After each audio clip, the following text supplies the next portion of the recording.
नमस्कार, news SKS में आपका एक बार फिर से स्वागत है। कनकेश्वरी गरबा ग्राउंड में संपन्न हुआ संत रामपाल जी महाराज जी का विशाल सत्संग। इंदौर मध्य प्रदेश की प्रौद्योगिक राजधानी इंदौर में रविवार को कनकेश्वरी गरबा ग्राउंड में विशाल आध्यात्मिक सत्संग का आयोजन हुआ, जिसमें इंदौर जिले से लगभग 35 से 40 हजार श्रद्धालुओं ने आकर सत्संग श्रवण किया व भंडारा प्रसाद ग्रहण की।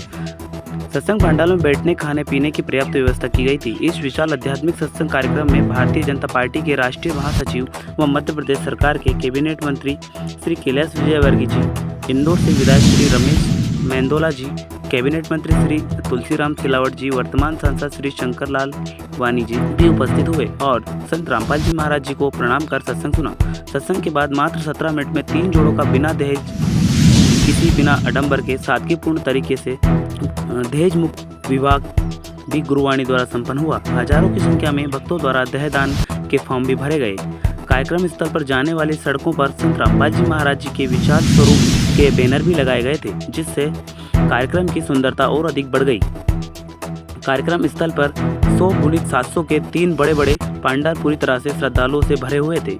चारों तरफ संगत ही संगत नजर आ रही थी। इतनी अधिक संख्या में लोगों के आने के बाद भी कार्यक्रम में किसी भी प्रकार की कोई अव्यवस्था देखने को नहीं मिली। वह सभी ने शांतिपूर्वक सत्संग श्रवण किया। कार्यक्रम में आए मध्य प्रदेश राज्य सेवादार ने बताया कि हमारे सतगुरुदेव जी जगतगुरु तत्वदर्शी संत रामपाल जी महाराज जी के ऐसे विशाल सत्संग, आध्यात्मिक सत्संग कार्यक्रम व समाज सुधार हेतु दहेज मुक्त विवाह आए दिन होते रहते हैं। देख रहे हैं, मैं चाहूंगा कि माननीय विधायक महोदय जी का सतगुरुदेव जी की जयकारे के साथ में सभी सर्व संगत स्वागत करेंगे। साथ ही में रखेंगे हमारे बीच में दादा दयालु रमेश मंदोला जी 2 शब्द कहेंगे। बोलो बंदी छोड़, जय हो सत्साई। जगत गुरु संत रामपाल जी महाराज जी को प्रणाम करता हूँ और आप सब भक्तों के चरणों में प्रणाम करता हूँ। आज इतना बड़ा आयोजन यहाँ पर छोटी सी संख्या पर यहाँ पर आए और अपने गुरु के प्रति इतना आदर, अपना सम्मान किया, उनका मतलब सत्संग में भाग लिया और सत्संग का लाभ आपने यहाँ पर लिया। यहाँ पर सब यहाँ पे जो लोग हमारी जी कृष्णदास जी और उनकी पूरी टीम यहाँ लगी रही और पूरा उन्होंने अच्छी व्यवस्था यहाँ पर करी और हमसे भी जो कुछ हो सकता था हमने भी कुछ भी मतलब कहते हैं जो छोटा जो काम है हमने सब जो हो सकता था वो हमने करने का यहाँ पर प्रयास किया। और मैं आप सबका आप हमारे क्षेत्र में आए, क्षेत्रीय जनता की ओर से आपका स्वागत करता हूँ और आप इतने शांति से, इतने धैर्य से और इतने अनुशासन से यहाँ पर सत्संग में भाग लेते हैं।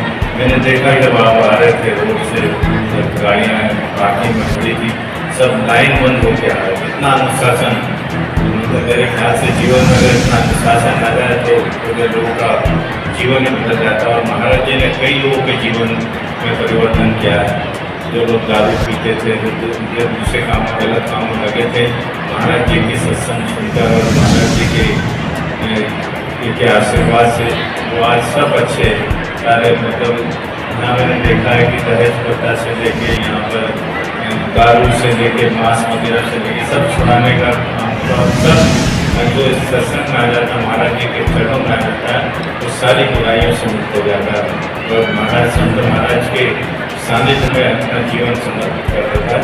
तो मैं इसे महाराज जी के चरणों में प्रणाम करता हूँ और हम सबको गुरु महाराज का हमेशा आशीर्वाद मिलता है। और हरियाणा में भी रहते तो हरियाणा में भी बहुत बड़ा वहाँ सभी जो पूरे देश में जहाँ जाते हैं वहाँ यहाँ पर महाराज जी के दर्शन करने का अवसर मिलता है। तो जहाँ सत्संग होता है वहाँ मतलब इतना अनुशासन होता है कि कोई पुलिस की व्यवस्था करने की जरूरत नहीं पड़ती, किसी चीज़ की व्यवस्था करने की जरूरत नहीं पड़ती। अपने सेवा में जो बताया जाता है विशेष सब यहाँ पर लोग करते हैं। इतना अच्छा मतलब इतनी भीड़ अगर कोई होती, कोई दूसरे आयोजन में होती राजनीति तो वो इतना बोलना मस्ता और ये होता, पर हम इतनी शांति से आते हैं के प्रति इतनी श्रद्धा आध्यात्मिक श्रद्धा को प्रणाम करता हूँ। हमेशा आप महाराज जी के बताए मार्ग पर चलें तो पूरी दुनिया को भी मार्ग पर ले जाएंगे। मेरी आप सबसे प्रार्थना, आपने जो सम्मान किया उसके लिए बहुत बहुत धन्यवाद।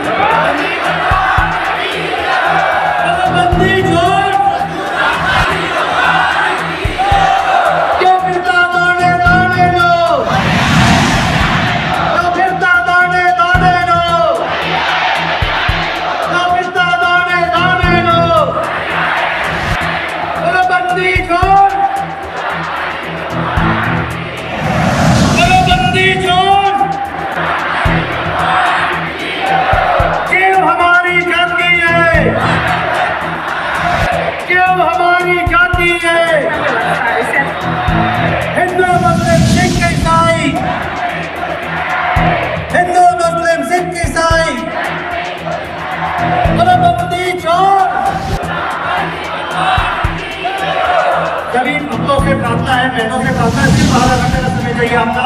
आप जहाँ आए वहीं रहे। इसके बाद में 3 भक्तों का 3 जोड़ों का ध्यान मुक्त किया होने जा रहा है अभी। अब परमात्मा, हमने जो बुराई को इसको समाप्त करना है, परमात्मा यही कहते हैं जब तुम्हारा आचरण ठीक होगा, तुम्हारा स्वभाव ठीक होगा, व्यवहार ठीक होगा, तभी तो तुम भक्ति गढ़ी कर पाओगे। और छोटी छोटी बातों के ऊपर भाई के साथ भाई मुकदमा कर दे, बहन भाई का मुकदमा चल रहा है, इस माया के अंधे होकर लोग सनिके के जुल्म हो रहा है, तो फिर भक्ति कहाँ होगी? सारा दिन टेंशन बनी रहेगी। तो हमने बहुत सुधार की आवश्यकता है। जैसे राजा जनक ने सीता जी का ब्याह कर दिया और संस्कार था, अच्छी जगह भी राजा के लड़के का ब्याह कर दिया, और फिर सीता अब जैसे ही ब्याह करवाते हैं ना आप जी, फिर एक ब्याह शुद्धवान जावे ब्राह्मण दो रहे पंडित जी के पास, ब्याह सदवावेंगे, यानी कौन सा ब्याह किस लगन में किस नक्षत्र में ठीक रहेगा। तो ये ब्राह्मण लोग यानी ये बताने वाले ज्योतिषी जाछी ये न्यू कहेंगे फलानी तारीख को शुभ है, उसको शुभ है, इस महीने में ब्याह नहीं करना चाहिए, इसी लटोटर बताएंगे। और उन सभी आज तक जितने भी भक्त व्यक्ति हैं सभी ने इन ब्राह्मणों से लगन कढ़वा के ब्याह करे, और फिर भी बेटी विधवा होगी, फिर भी उनकी दुर्गति हो रही। तो परमात्मा कहते हैं कर्म रेख टारे नहीं टरे। तुम जो साधना करते हो, तुम्हारे जो कर्म के लेख हैं वो नहीं टल सकते, वो टलेंगे पूर्ण परमात्मा की सत साधना से, कबीर जी की साधना से आपके माड़े लेख भी टलेंगे। उसके बारे में क्या बताते हैं? जब सीता जी का ब्याह करा, वशिष्ठ मुनि जी राजा दशरथ के गुरु थे, और श्री राम और रामचंद्र लक्ष्मण जी के भी गुरु थे, ब्राह्मण थे। उन्होंने 3 दिन तक ब्याह लेट कर दिया। जब राम ने धनुष भी तोड़ दिया, 3 दिन तक ब्याह लेट कर दिया। किस लिए कर दिया? कि अभी शुभ घड़ी नहीं है। तीसरे चौथे दिन जाकर शुभ लगन सही नक्षत्र हो जाएंगे, और फिर लड़की सदा सुखी रहेगी, इनकी जोड़ी सदा बनी रहेगी, सुखी रहेगी। और फिर सीता जी का ब्याह होया, ब्याह होते वनवास होया, वनवास में अपहरण होया, वहां खड़ा हो गया, कितने का आदमी मेरे, जब वापस लाया सीता जी को, आते फिर घर पे काट दी। पता क्या सुख होया उसने? उस ब्राह्मण यानी आज के ब्राह्मण उस वशिष्ठ मुनि जैसे नहीं हो सकते। तो परमात्मा कबीर जी कहते हैं वशिष्ठ मुनि से तत्वेद त्रिकाली योगी, जिसने तुम तीनों कालों के जानने वाले मानते थे।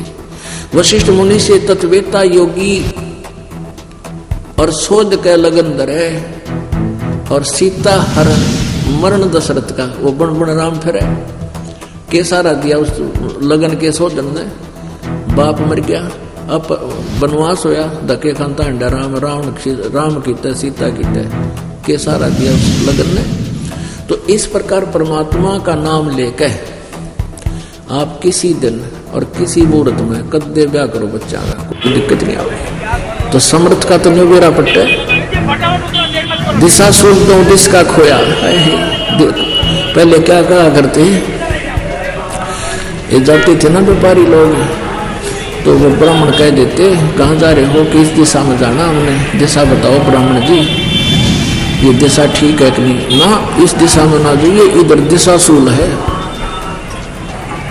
अरे उसने जाना उससे व्यापार करने में, दूसरी साइड में जगह रहेगा, वो जाना तो वही था, एक हफ्ता वहां पे ठहरन थे, होना होता वो हो ही जाता। तो परमात्मा कहते हम ऐसा नाम देंगे थारे 10 दिशा का दिशा सूल समाप्त हो जाएगा, चाहे लेफ्ट जाइए, चाहे राइट, ऊपर जाइए, चाहे नीचे, कहीं यानी आकाश में, विमान में जाना, चाहे किसी तरह जाना।